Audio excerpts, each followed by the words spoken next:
And she's also a starlet of some horror films and directed a horror movie. So let's hear it for um, Claire Fluff Llewellyn. So my inspirations in poetry are Roald Dahl and Edgar Allan Poe. I recently watched a documentary on Poe, as I'm not really familiar with his life other than his work, and this is inspired by his life. It's called A Kingdom by the Sea. Once upon a time, in a kingdom by the sea, there lived a fair maiden named of Annabel Lee. Though not a happy tale of joy and glee, but one of death and misery, for the one who penned this tragedy, with grief in his heart for his Annabel Lee, who longed to reside in this kingdom by the sea, was a poet consumed with morbid fantasy. His life, it seemed, condemned to be one lived on the cusp of sanity, without paternal sympathy, a brutal, unjust reality. Love's lost cruelly, driven to bouts of melancholy, he divorced sobriety, his life a game of lottery, once a scholar in society, to penniless impropriety, whose name shall forever be synonymous with his Annabel Lee. May they both rest peacefully in that kingdom by the sea. Are you an addition or subtraction to someone else's life? Are you trouble causing strife, or are you love and pleasure, a keeper, a treasure, or a little of both, full of hope and dread? Are there demons in your head? People can't cope with your melancholy rope. Some will come, some will go. Some you keep, some you throw away, and this wish them to return. But as they say, you live and learn. Reminisce to those past, welcome the new, for nothing lasts. Additions and subtractions, we all will be. This time stands still for nobody. This is called Make Me a Monster. Make me a monster scary as can be. One that's created supernaturally. Blood of a vampire, make it my own. Add a werewolf's howl and a banshee's moan. Make me the scariest of them all. Forget about old Cthulhu's call. I'll wreak havoc upon the human race. With just one look of my monstrous face, I'll strike terror into their mortal souls. Even a monster has to have goals. Make me a monster that all will fear.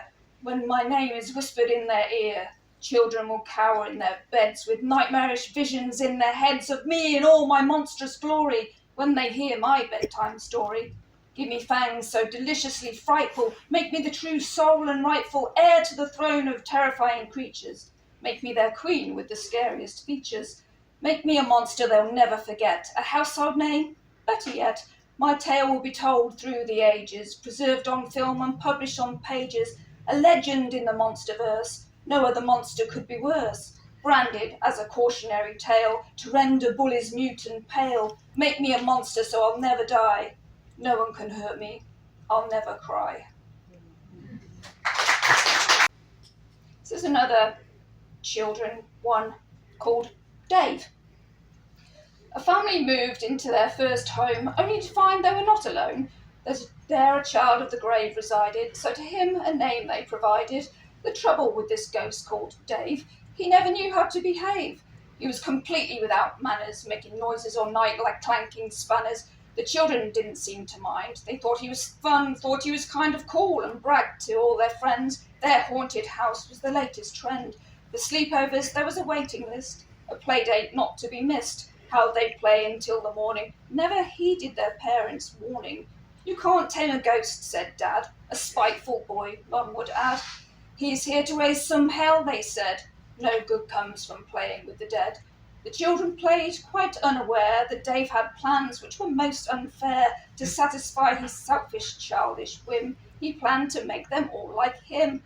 He told them his birthday was tomorrow, and that filled him with grief and sorrow, as he had been too lonely to celebrate ever since he met his fate. So a party they decided to throw, inviting all the children they did know, and so the seed of doom was sown. If only the children would have known. Busy in the kitchen baking, a giant birthday cake they were making, enough to feed every child. Dave, unseen, watched and smiled. Using his cunning ghostly tricks, he added to the batter mix 2 handfuls of a poison medley, to make this tasty treat most deadly. That night saw many a child arrive, none knowing they would not survive, no growing old for them ever, for childish fun and games forever. With the party in full swing, the children all began to sing happy birthday to the ghost called Dave, who wished them to join him beyond the grave.